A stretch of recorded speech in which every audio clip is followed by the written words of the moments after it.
It's an early one this morning. It's still dark outside. I've got a crazy busy week and things are shifted. So instead of watching my grands on Tuesday, I'm watching them today and Thursday. So I had to adjust everything this week. So I have to get this done early so that I can get over and watch them for a couple of hours. I'm only watching the two middles today. The other two are going with their parents. So I'm watching Eliza and Obadiah. So week 10. So week 10 is called, I have no idea how to pronounce this. Miketz, possibly completely wrong. And so Miketz is Genesis 41:1 through 44:17. And then the Haftorah is, the prophets is Isaiah 61:1 through 3, and Zechariah 3:1 through 47. And then the Gospels is Luke 4:16 through 30, Acts 7:11 and 12, and 1 Corinthians 2:1 through 5. I did not get an opportunity this week and yesterday to look up any of the extra biblical books, so I'll have to be doing that through the rest of the week, and I will, add it to this recording later, as soon as I figure out where they are, because I have to actually read and see where it correlates, and sometimes the stories jump all over the place, and so it's a bit of a process to figure out the extra biblical books that correlate to this recording or to this portion. So, and it means from the end, which I think is really interesting. I've not had a chance to read it, so we'll be reading it together. So come read with me. Go grab your Bible. Get yourself. I've got hot beverage. I've got some of my delicious winter tea that I made. Not on type though. Oh, right. Father, yeah. Thank you for flexibility. Father, thank you so much that I have the opportunity to be flexible, because for the past several years I have had to be pretty rigid in being able to stick to a schedule to be able to take care of myself. And now as you've healed me this past year, I'm able to be more flexible and do more during the week. And with that, it's a double-edged sword, less time in the Word, more time out in the world. And that's been interesting, especially this time of year. Father God, thank you for your truth. Thank you for opening my eyes to your truth. Thank you for all of us, everyone who's listening to this recording today. Bless bless their week.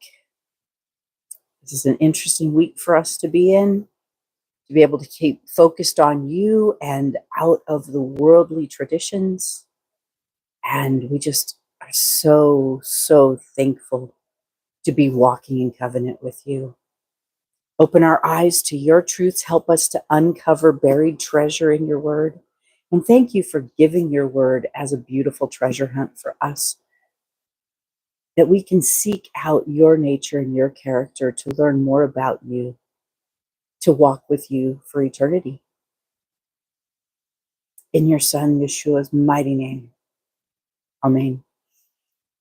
All right. So I'm going to read a little bit out of the commentary, A Year Through Torah, a week-by-week journey for Christians, and kind of set the stage, and then we'll get started. So last week's Parsha, Vayeshev, related how Joseph, the favorite son of Israel, was cruelly sold into slavery by his jealous brothers for 20 pieces of silver. However, Yahuwah was with him, and soon he was promoted to be supervisor of his new master's household. When Joseph refused the seduction of his master's wife, however, he was unjustly thrown into prison, but soon was promoted to the manager of the jail. After successfully interpreting the dream of Pharaoh's imprisoned wine steward, Joseph hoped to be released, but the steward forgot to make an appeal for Joseph before Pharaoh. This parsha opens, Joseph has been confined in prison for 12 years. So he had 2 more years after the butler went back to Pharaoh and he forgot him. He was in there 2 more years. So for a total of 12 years in prison, but the time had arrived for him to fulfill the dream given to him as a young man. The parsha begins. After 2 whole years, Pharaoh dreamed that he was standing by the Nile, Genesis 41:1. 2 years after the wine steward was freed from prison, Pharaoh had 2 unusual dreams. In one, 7 lean cows devoured 7 well-fed cows, yet remained lean. In the other, 7 thin ears of grain swallowed 7 full ears, yet remained thin. Pharaoh was disturbed and called for his magicians and wise men to explain their significance, but none of them could do so. Then the wine steward remembered how Joseph had correctly interpreted his dreams 2 years before and promptly told Pharaoh, who hastily summoned Joseph to appear before him. When Joseph was told Pharaoh's 2 dreams, he explained that Egypt would experience 7 prosperous years, followed by 7 years of famine. The repetition of the dream meant that the matter was certain and that the 7 years were imminent. Joseph further recommended that a wise and discerning person be appointed to administer the land and store food for the coming years of trouble. Pharaoh was greatly impressed with Joseph's ability and immediately appointed him as the viceroy to oversee the entire project. He conferred upon him the royal signet ring, adorned him with fine garments, and placed him on the viceroy's chariot, who also gave Joseph an Egyptian name.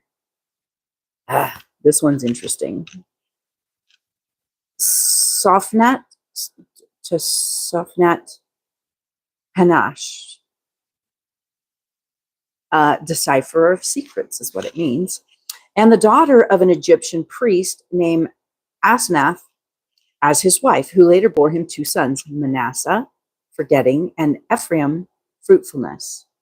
Overnight, Joseph was taken from the dungeon and exalted to the right hand of Pharaoh himself. He was 30 years old at the time of his rise to power. During the next 7 years, Joseph amassed an abundance of food in the storehouses across Egypt. However, just as foretold, the 7 years of famine began, and then Joseph opened the storehouses and sold food supplies to the Egyptians. The neighboring regions also suffered from the worldwide famine, and their inhabitants came to purchase food. Due to the famine, Jacob sent all of his sons, except for Benjamin, the sole survivor of his beloved wife Rachel, down to Egypt to buy food. And since Joseph was the governor of the land in charge of the food distribution, Israel's sons came and bowed themselves before him with their faces to the ground, and Joseph immediately recognized them, but not vice versa, and accused them of being spies. The brother denied the charge, explaining their family background and insisted that they were in Egypt merely to buy food. Joseph then ordered them to bring back their brother Benjamin in order to prove their story, and after imprisoning them for 3 days, released 9 of the 10 brothers, holding Simeon hostage until they would later return with Benjamin. The brothers then remembered their treatment of Joseph and attributed their current troubles to their abuse of him. Unbeknownst to them, since they were unaware that he understood their native tongue of Hebrew, Joseph understood their display of remorse and walked away and quietly wept. I did listen to a little bit of Jasher yesterday, and it was interesting because what it says is on their way to Egypt, they repented of what they had done to Joseph, and they had vowed to go and search for him while in Egypt because they knew that he had been taken and sold into slavery in Egypt, and that they went to the wall of harlots, basically, I guess where all the prostitutes hang out, figuring that Joseph would have become a prostitute because he was so beautiful. and handsome, and that's what they would have used him for as a slave, is to be a prostitute to make money from him. So they went there, and that Jacob had instructed them to enter the city by different gates, because, not to, I guess, raise attention, or, to protect themselves. If some of them were, something happened to them, other ones would get through. And so they went in through separate gates, which then was suspicious. And Joseph had been, he had told the managers that he had over the food. He had shut down all but one food distribution area.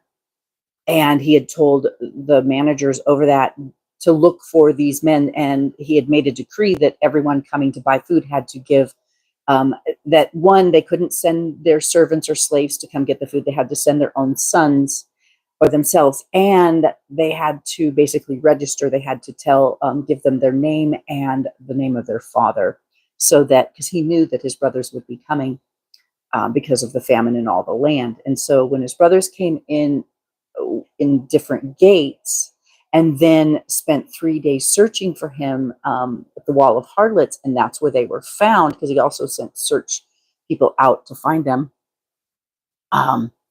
That's why he accused them of being spies, because he's like, why did you guys suspiciously come in through different gates? And why, if you came for food, why didn't you come directly and get food? Why were you spending time at the wall of harlots instead of coming and getting food?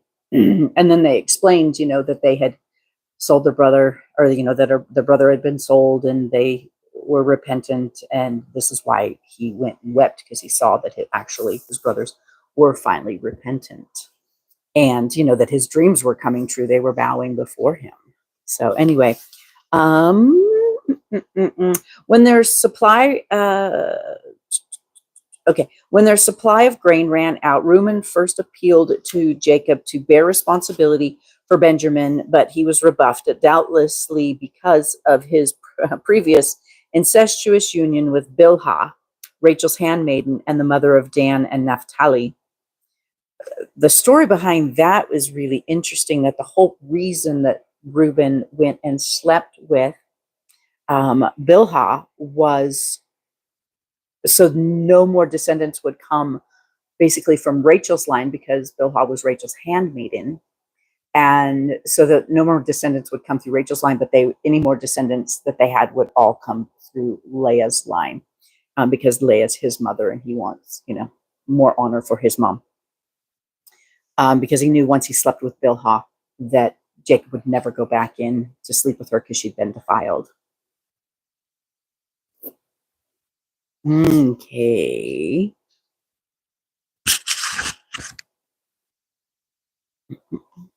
When the conditions became insufferable, however, Judah approached his father and swore to take personal and eternal responsibility for the welfare of Benjamin. Upon hearing of Judah's promise, Jacob finally relented and allowed him to go with the other brothers back to Egypt. Yeah, in Jasher, it was saying that all of the children were going to their grandfather, Jacob, and crying because they were starving and begging him for food. So, okay. When they arrived in Egypt, the brothers were escorted to Joseph's home, where they presented a gift from their father and again bowed down before him. Joseph then hosted a feast and had the brothers sit in order of their birth. Much to their amazement, he also served Benjamin 5 times the food of the other brothers. Before the brothers departed back to Canaan, Joseph secretly instructed his servants to return the money inside their sacks of grain. And on the way back, the brothers discovered the money and feared that they would be accused of stealing the grain.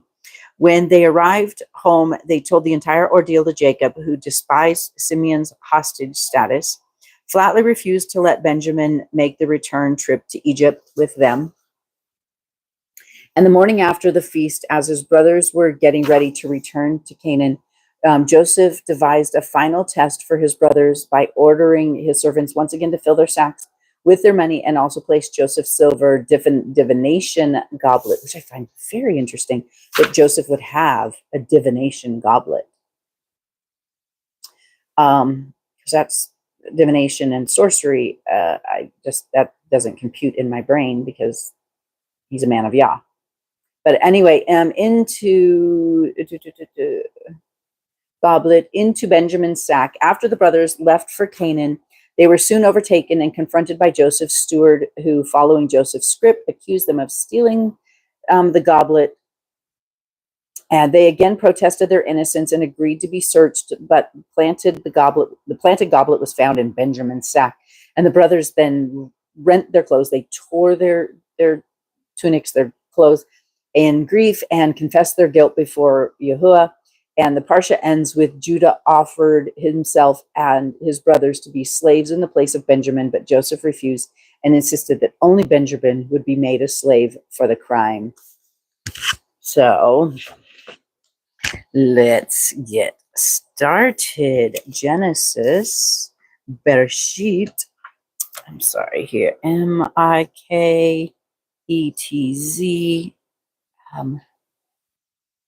From the end. I write out all of the Torah portions. I mark them and write them out in my Bible. So eventually all of the Torah portions will be written in my Bible, and then I'll be able to, not have to search for them. They'll be all lined out. So, all right, 41:1. And it came to be at the end of 2 years' time that Pharaoh had a dream and saw him standing by the river, and saw 7 cows coming up out of the river, beautiful looking and fat, and they fed amongst the reeds. Then saw 7 other cows coming after them out of the river, ugly and lean of flesh, and stood by the other cows on the banks of the river. And the ugly and lean of flesh cows ate up the 7 beautiful looking and fat cows. Then Pharaoh awoke. He slept and dreamed a second time, and saw 7 heads of grain coming up on one stalk, plump and good, and saw 7 lean heads scorched by the east winds coming up after them.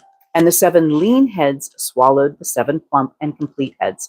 Then Pharaoh awoke and saw that it was a dream. And it came to be in the morning that his spirit was moved, and he sent and called for all the magicians of Mitzrayim, of Egypt, and all of the wise men, and Pharaoh related to them his dreams. But there was no one who could interpret them for Pharaoh. Then the chief cupbearer spoke to Pharaoh, saying, I remember my crimes this day, when Pharaoh was wroth with his servants and put me in confinement in the house of the captain of the guard. Both me and the chief baker, each one of us dreamed a dream in the night, and he and I, each one of us dreamed according to the interpretation of his own dream. And there was with us a Hebrew youth, a servant of the captain of the guard, and we related to him, and he interpreted dreams for us. To each man he interpreted according to his own dream, and it came to be as he interpreted for us. So it came to be. He restored me to my office, and he hanged him. Then Pharaoh sent and called Joseph, and they hurriedly brought him out of the dungeon, and shaved and changed his garments, and he came to Pharaoh. And Pharaoh said to Joseph, I have dreamed a dream, and there is no one to interpret. Now I myself have heard it said of you that you understand a dream to interpret it. And Joseph answered Pharaoh, saying, It is not in me. Let Elohim answer Pharaoh with peace. Isn't that awesome that he never took credit? He always, that for interpreting dreams, it was always, Yah interprets the dreams. He's just using me as a vessel. And Pharaoh said to Joseph, it shows how much that he's matured and been humbled. And, like in the beginning with his brothers, like, you guys are all going to bow down to me. And now he's like, much more humble.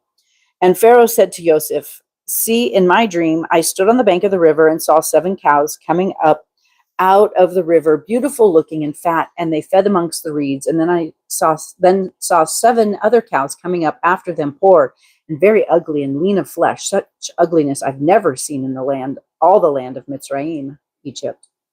And the lean of flesh and the ugly cows ate up the first 7, the fat cows. Yet when they had eaten them up, no one would have known that they had eaten them, for they were as ugly as in the beginning. Then I awoke. Also I looked in my dream and saw 7 heads coming up on one stalk, complete and good. Then saw 7 heads withered, lean, scorched by the east wind coming up after them. And the lean heads swallowed the 7 good heads. And I spoke to the magicians, but there was no one who could explain it to me.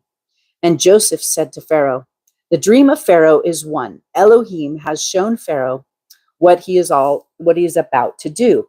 The 7 good cows are 7 years, and the 7 good heads are 7 years. It is one dream. And the 7 lean and ugly cows which came up after them are 7 years, and the 7 empty heads scorched by the east wind are 7 years of scarcity of food. This is the word which I spoke to Pharaoh. Elohim has shown Pharaoh what he is about to do. See, 7 years of great plenty are coming in all the land of Mitzrayim. But after them, 7 years of scarcity of food shall arise, and all the plenty before be forgotten in the land of Mitzrayim, and the scarcity of food shall destroy the land. And the plenty shall not be remembered in the land because of the scarcity of food following, for it is very severe.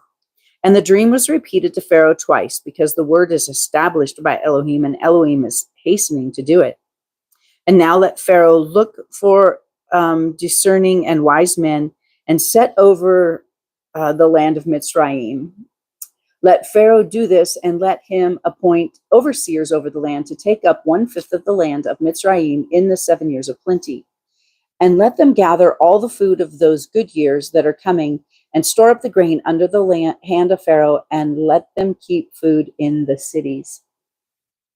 I'm just curious, is anyone else doing this right now? I mean, we are definitely in a time of plenty. And I do believe there is a time of scarcity coming.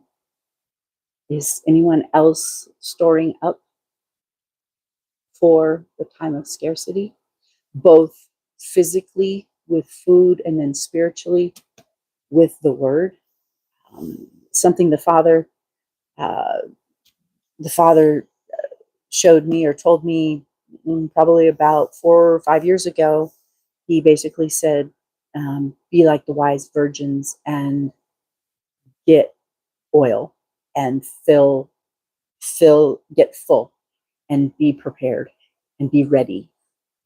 And so I have spent the past several years, one, digging into his word and getting it in me, feasting on it, letting it become part of me, in case there's ever a time that we don't have this book. If they take them away from us, that I will have it in me, because I've taken the time to study it. And then also, with canning and dehydrating and freeze drying and all of that, just storing up to be able to help people in time of need, when it's in a time of famine. Let me know if anyone else is on the same path. So, okay. And then I saw 7 cows coming up, and after them, poor and very ugly, lean in flesh, ugly. Okay. And I looked in my dream and saw, okay, I'm sorry.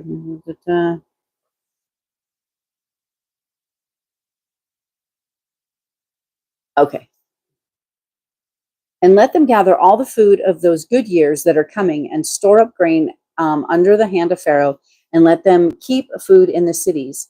And the food shall be for a store for the land for the 7 years of scarcity of food, which shall be in the land of Mitzrayim. And do not let the land be cut off by the scarcity of food.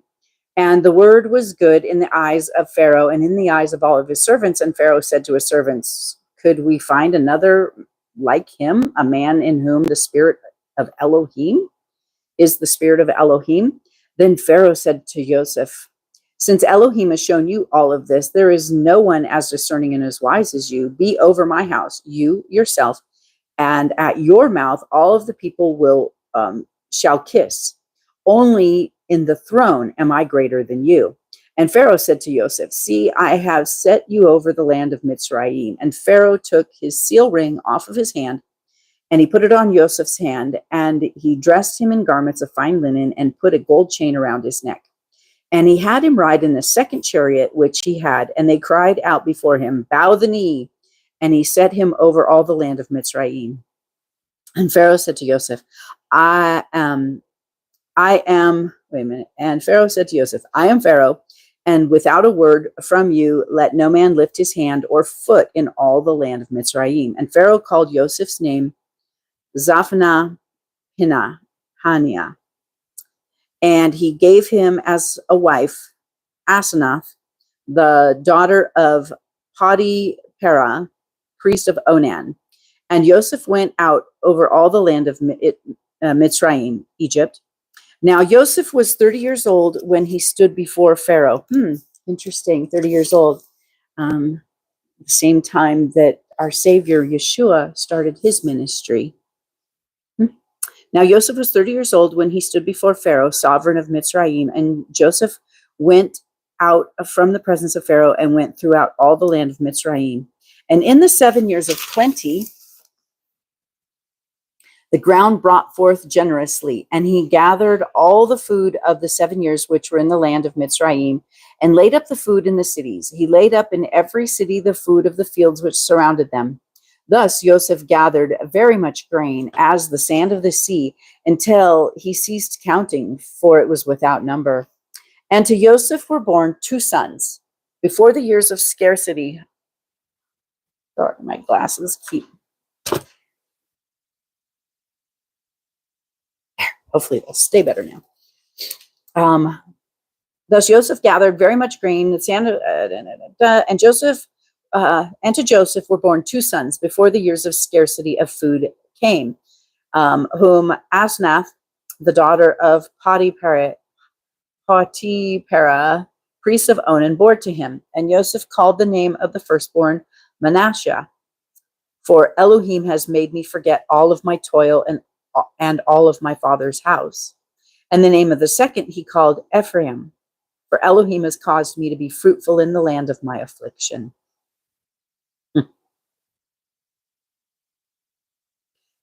You know, the past 7 years have been a real challenge for me in that, 2017, I got really, really sick and was bedbound for quite some time, and then housebound and had to use a walker, couldn't walk, couldn't shower on my own, couldn't take care of myself at all. Rusty had to do everything. And, but Yah actually caused me to be fruitful in the land of my affliction, in that this is when he and I had, this is when he used that to draw me in and draw me near and teach me, open my eyes and teach me his ways and show me his character. So this is really beautiful. So Ephraim, he has caused me to be fruitful in the land of my affliction. Yes, it was 7 of the hard, and it was 7 years. Wow. It was the 7 of the hardest years of my life, because I was very much a doer, and then I was not able to do anything. So, wow. So, and the 7 years of plenty which were in the land of Mitzrayim came to an end, and the 7 years of scarcity of food began to come. As Joseph has said, and the scarcity of food was in all the lands, but in all the land of Mitzrayim there was bread. But when in all the land of Mitzrayim hungered, and the people cried to Pharaoh for bread, Pharaoh said to all the Mitzrayites, all the Egyptians, go to Joseph, do whatever he says to you. And the scarcity of food was over all the face of the earth. And Joseph opened all the storehouses and sold to the Mitzrayites, the Egyptians, and the scarcity of food was severe in the land of Mitzrayim. And all the earth came to Joseph in the Mitzrayim to buy grain, because the scarcity of food was over all the earth. 42. And when Jacob saw that there was grain in Mitzrayim, Jacob said to his sons, why do you look at each other? He said, see, I have heard that there is grain in Mitzrayim. Go down to the place and buy for us there, and let us live and not die. And Joseph's 10 brothers went to buy grain in Mitzrayim. But Jacob did not send Joseph's brother Benjamin, with his brothers, for he said, lest some harm come to him. And the sons of Israel, Israel, his name was changed to Israel, went to buy grain among those who sojourned, for the scarcity of food was in the land of Canaan. And that's where Israel and his 11 sons were living in the land of Canaan at the time. And Joseph was the governor over all the land. He was the one who sold all of the people of the land. And Joseph's brother came and bowed before him with their faces to the earth. And Joseph saw his brothers and recognized them. But he acted as a stranger to them and spoke to them harshly and said to them, "Where do you come from?" And they said, "From the land of Canaan to buy food." So Joseph recognized his brothers, but they did not recognize him. And Joseph remembered the dreams which he had dreamed about them and said to them, "You are spies. You have come to see the nakedness of the land." They said to him, "No, my master, but your servants have come to buy food. We are all one man's sons. We are all trustworthy. Your servants are not spies." So you could see where he was, suspect, because, if they're all brothers, why did they all come in through separate gates? And Joseph said, wait a minute. "We are all sons of one man in the land of Canaan, and see, the youngest is with our father today, and one is no more." And Joseph said to them, "It is as I spoke to you, saying, you are spies. But this you shall be proven. By this you shall be proven.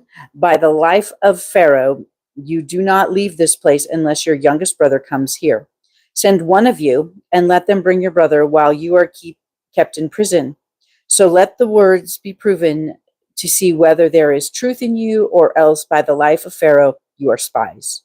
And he put them all together in prison for 3 days. And now Joseph said to them the third day, "Do this and live, for I fear Elohim. If you are trustworthy, let one of your brothers be confined to your prison house, and you go, bring grain for the scarcity of food to your houses, and bring your youngest brother to me, and let the words be confirmed, and do not die." And so they did. And they said to each other, "Truly, we are guilty concerning our brother, for we saw the distress of his life when he pleaded with us, yet we did not listen. That is why this distress has come upon us." And Reuben answered them, saying, "Did I not speak to you, saying, do not sin against the boy? And you would not listen, and see, his blood is now required of us."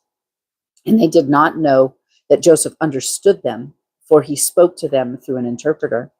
And he turned himself away from them, and he wept, but came back to them and spoke to them. And he took Simeon from them and bound him before their eyes. And Joseph commanded, and they filled their sacks with grain, also to put back every man's silver to his sack, and to give them food for the journey. And thus it was done for them. So they loaded their donkeys with the grain and went from there. And as one of them opened his sack to give his donkey fodder at the lodging place, he saw his silver, for there it was in the mouth of the sack. And he said to his brothers, "My silver has been returned, and there it is in my sack." And their hearts sank, and they were afraid, saying to each other, "What is this that Elohim has done to us?" Isn't that interesting how they automatically, knew, that this was by the hand of Yah. So they came to Jacob, their father, in the land of Canaan, and reported to him all that befell them, saying, "The man, the master of the land, spoke to us harshly and took us for spies of the land."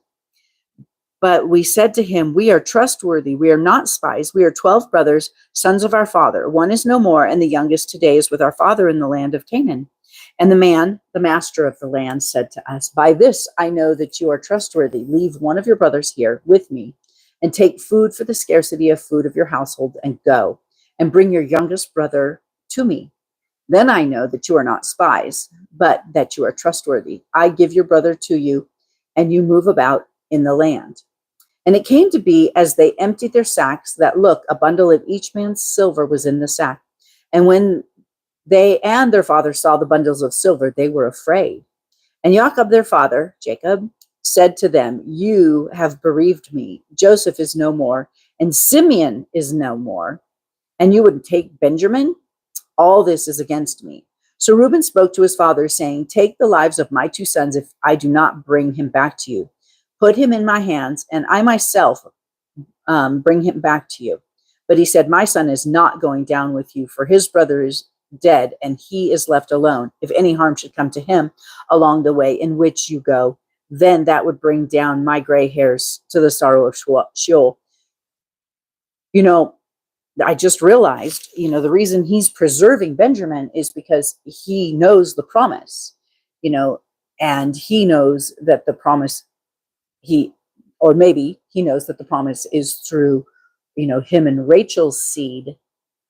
And that's why he's trying to preserve, there's only two sons to Rachel.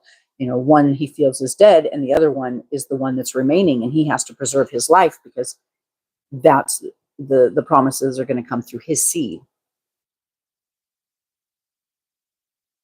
But the scarcity, 43, but the scarcity of food was severe in the land, and it came to be when they had eaten up the grain which they had brought from Mitzrayim, and their father said to them, go back and buy us a little food. But Yehuda spoke to him, saying, the man vehemently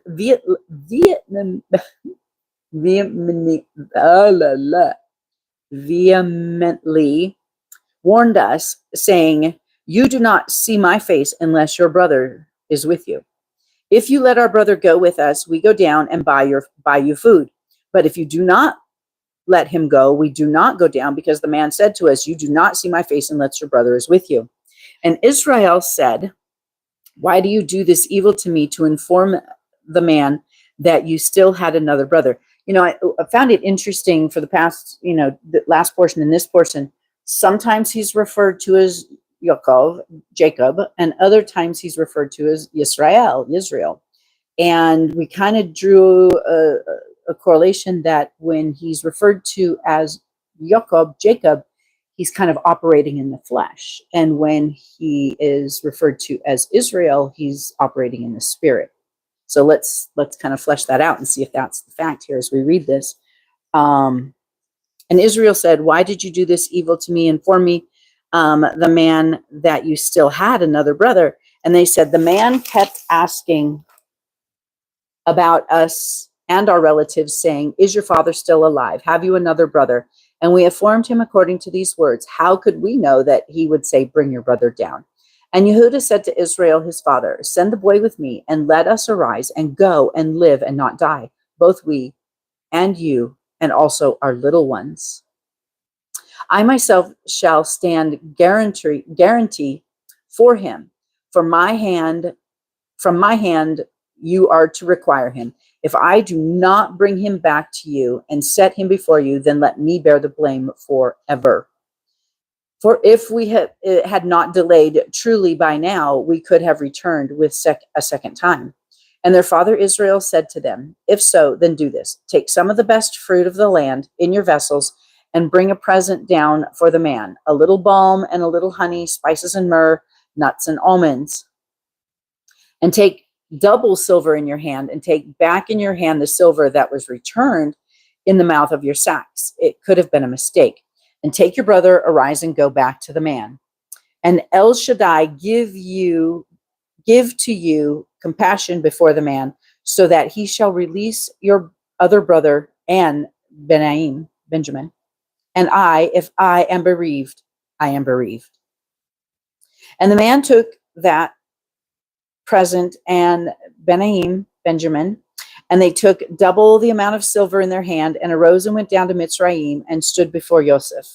And Joseph saw Benjamin with them, and said to the one over his house, bring the men home and make a great slaughter and prepare, for these men are to eat with me at noon.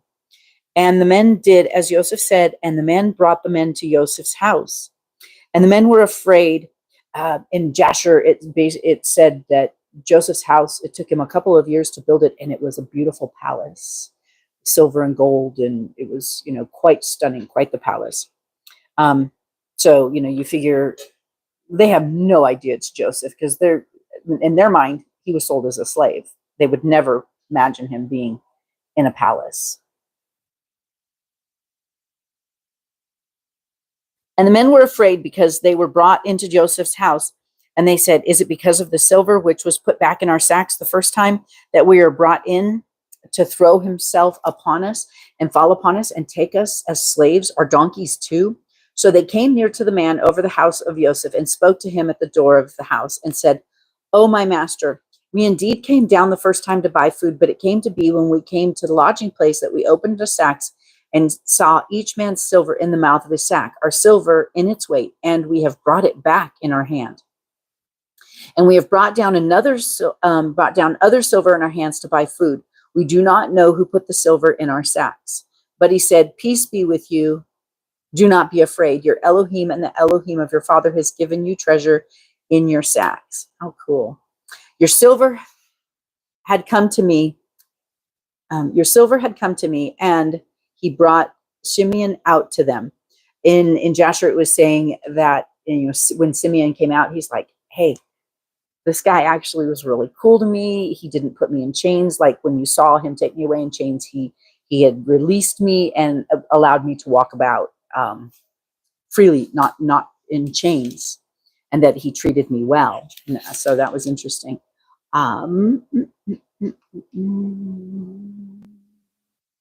Okay. And the man brought the men to Joseph's house and gave them water and washed their feet and gave their donkeys fodder. And they made the present ready for Joseph's coming at noon. And they heard that they were to eat there. And when Joseph came home, they brought him a present which was in their hand unto the house and bowed down before him to the earth. And he asked them about their welfare and said, is your father well? The old man of whom you spoke, is he still alive? And they said, your servant, our father, is in good health, and he is still alive. And they bowed their heads down and did obeisance. This word is so hard for me to figure out how to say. Obeisance. Anyway. And he lifted his eyes and saw his brother Benaim, his mother's son, and said, is this your younger brother of whom you spoke to me? And he said, Elohim show favor to you, my son. And Joseph hurried, for his emotions were deeply moved towards his brother, and he looked for a place to weep and went into his room and wept there. Then he washed his face and came out and controlled himself and said, serve the food. And they set him a place by himself and them by themselves, and the Mitzrayites who ate with him by themselves, for the Mitzrayites could not eat food with the Hebrews, for it was an abomination to the Mitzrayites and the Egyptians. And they sat before him, the firstborn according to his birthright, and the youngest according to his youth. And the men looked at each other in astonishment. And he took, because he knew their ages, and so he told them where to sit. So they were surprised. And he took portions to them from before them, but Benaim's portion was 5 times as much as any of theirs, and they feasted and they drank with him. 44. And he commanded the one over the house, saying, fill the men's sacks with food, as they are able to bear, and put each man's silver in the mouth of the sack, and put my cup, the silver cup, in the mouth of the sack of the youngest, and the silver for his grain. And he did according to the word of Joseph, which he spoke. And as soon as the morning was light, and the men were sent away, they were on their donkeys. And when they had gone out of the city, not having gone far, Joseph said to one over the house, rise up, follow the men. And when you overtake them, say to them, why have you repaid evil for good? Is this not the one from which my master drinks and with which he indeed divines? Still puzzles me. Big fat question mark there, and do some research on that one.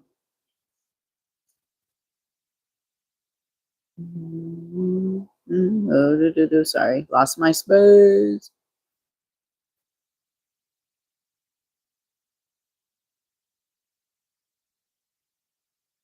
Where did I? Which he master drinks and which he divines. You have done evil in what you have done. So he overtook them and spoke these words to them. And they said to him, why does my master say these words? Far be it for us that your servants should do according to these words. See, we brought back to you from the land of Canaan the silver which we found in the mouth of the sacks. How then would we steal silver and gold from your master's house? With whomever of your servants it is found, he shall die, and we shall become my master's slaves as well. And he said, now also let it be according to your words. He with whom it is found becomes my slave, and you are innocent. Wow, he's really messing with them. And they hurried each man down his sacks to the ground, and each one opened the sacks, and he searched with the oldest first, with the youngest last, and the cup was found in Benaim's sack. And they tore their garments, and each man loaded his donkey and went back to the city. And Yehuda and his brothers came to Joseph's house, and he was still there, and he fell before him on the ground. And Joseph said to them, what deed is this that you have done? Did you not know that this man like me indeed divines? Did you not know that this man like me divines? Interesting. And Yehuda said, what do we say to my master? What do we speak? Oh, how do we clear ourselves? Elohim has found out the crookedness of your servants. See, we are my master's slaves, both we and he, also with whom the cup was found. But he said, far be it from me to do this. The man in whose hand the cup was found, he becomes my slave. And you go up in peace to your father. And Yehuda came near to him and said, oh, my master, please let your servant speak a word in my master's hearing, and do not let your displeasure burn against your servant, for you are like Pharaoh. My master asked his servant, saying, have you a father or a brother? And we said to my master, we have a father, an old man, and a young child of his old age, and his brother is dead, and he alone is left of my mother's children, and the father loves him. And you said to your servants, bring him down to me, but let me set my eyes upon him. And we said to the master, the boy is not able to leave the father, for if he leaves his father shall die. But you said to your servants, unless your youngest brother comes down with you, you do not see my face again. And it came to be, when we went up to your servant, my father, that we told him the words of my master. And our father said, go back and buy us a little food. But we said, we are not able to go down if our youngest brother isn't with us. Then we shall go down, for we are not able to see the man's face unless our younger brother is with us. Well, then your servant, my father, said to us, you know that my wife bore me 2 sons, and the one went out from me, and I said, truly he is torn to pieces, and I have not seen him since. And if you take this one from me too, and harm comes to him, you shall bring down my gray hair with evil to Sheol. And now, if I come to your servant, my father, and the boy is not with us, since his own life is bound up in his life, then it shall be, when he sees that the boy is not with us, that he shall die. No, so your servant shall bring down the gray hair of your servant, our father, with evil to Sheol. For your servant went guarantee for the boy to my father, saying, if I do not bring him back to you, then I shall be a sinner before my father forever. And now, please, let your servant remain instead of the boy as a slave to you, my master, and let the boy go up with his brothers. For how am I to go up to my father if the boy is not with me, lest I see the evil that would come upon my father? And Joseph was unable to restrain himself before all those who stood by him. This is 45. And he called out, have everyone go out from me. So no one stood with him while Joseph made himself known to his brothers. And he wept aloud, and the Mitzrayites of the house of Pharaoh heard it. And Joseph said to his brothers, I am Joseph. Is my father still alive? But his brothers were unable to answer him, for they trembled before him. Then Joseph said to his brothers, please come near me. And when they came near, he said, I am Joseph, your brother, whom you sold to the Mitzrayites, into Mitzrayim. And now do not be grieved nor displeased. This is one of my favorite verses coming up here. And do not be grieved nor displeased with yourselves, because you sold me here. For Elohim sent me here before you to preserve life.